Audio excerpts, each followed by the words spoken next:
Minecraft with real-time ray tracing is in open beta this week on the current NVIDIA Turing-based RTX graphics cards. Now, for the lucky few who have managed to score themselves one of these expensive cards, congratulations for being one of the first to experience Minecraft with real-time ray tracing. However, if you find yourself in the majority of people who do not have a PC with one of these cards, then stick around so I can update you all on whether or not it may be worth it for you to go ahead and pull the trigger on an RTX card, specifically for the Minecraft with ray tracing launch. Since only Bedrock Edition is receiving the ray tracing treatment, the only option towards enabling this feature is to sport a graphics card that specifically supports ray tracing. As of today, NVIDIA has the only graphics cards available that support both DirectX 12 Ultimate and the ray tracing extension for Vulkan. However, this is soon to change considering both AMD and Intel are planning to release ray tracing capable graphics cards in the near future. As such, it may be worth the wait to you so that you can save a few bucks.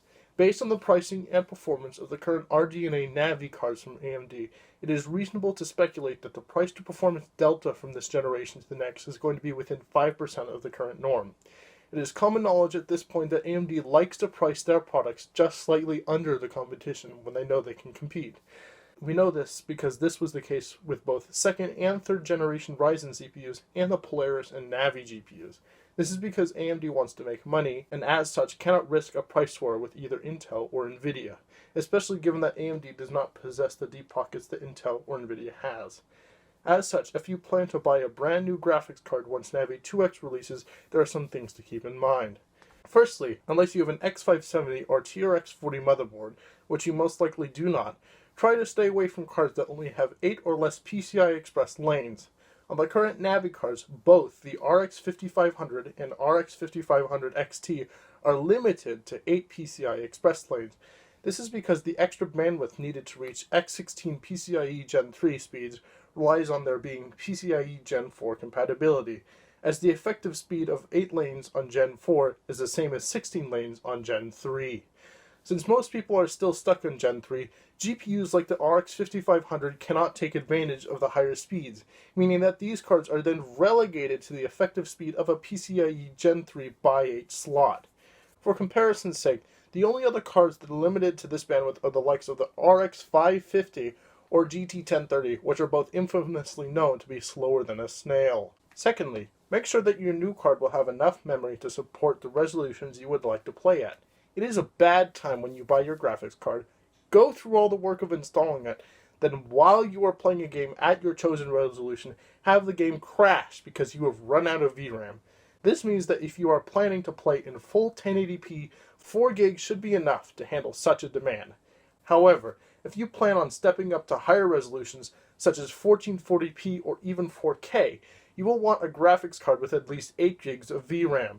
Still on the subject of VRAM, make sure your card comes with a GDDR6 variant, as it is much less expensive than its HBM2 counterpart. This is because while HBM2 does bring significantly more performance and memory-intensive tasks, this improvement over DDR6 is only really noticed in server-type workloads, rather than your typical desktop gaming computer. This is also why AMD's last-gen Vega cards suffered in terms of price to performance, simply because HBM2 is still significantly more expensive to manufacture than its consumer GDDR6 counterpart. Finally, do not expect pricing to be drastically lower than the offerings of Team Green, specifically at launch. While AMD GPUs do depreciate in terms of street pricing after launch, the MSRP of these new cards is likely to be just under the pricing that NVIDIA Turing currently offers. Even still, if you find yourself more inclined to go for Team Green, stick around because there are options for you too. If you plan on buying an RTX card now, the RTX 2060 KO or RTX 2070 Super are both great value propositions that should also perform well enough where Minecraft Bedrock is concerned. However, keep in mind that NVIDIA is planning to release their next-gen Ampere cards, which may have significant enough performance gains over Turing to justify the wait.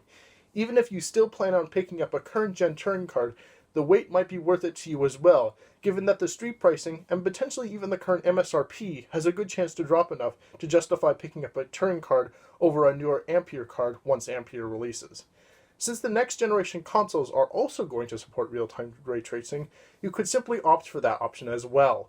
Either way, if you find yourself going for Team Red or Team Green, or simply a console gamer being taken along for the ride, know that ray tracing games are going to significantly increase over the next few years, meaning that ray tracing is here in a big way, and there has never been a more appropriate time than now to be absolutely stoked at how the pixels on your screen are getting delivered to you.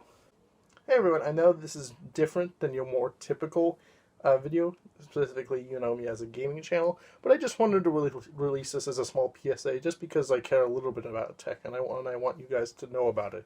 So if you liked the video, make sure to hit that like button. If you disliked it, you can do that as well, and make sure to get subscribed so you can see more gaming and sometimes tech content, but is specifically related to gaming. Bye!